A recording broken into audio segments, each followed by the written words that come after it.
Hello. Ito yung pagkain nila ngayon, oh.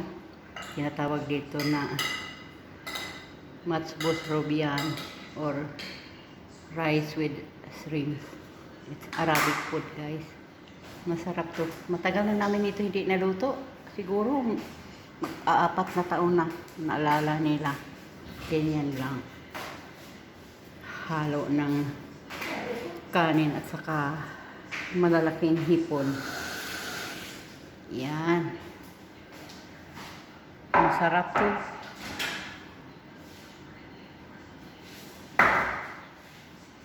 Yan, ano yan. Black lemon na whole. Hinahalo talaga yan dyan. Tapos yan siya. Yan. Masarap. So, hanggang dito lang. At least pinakita namin sa inyo paano ang pagkain dito.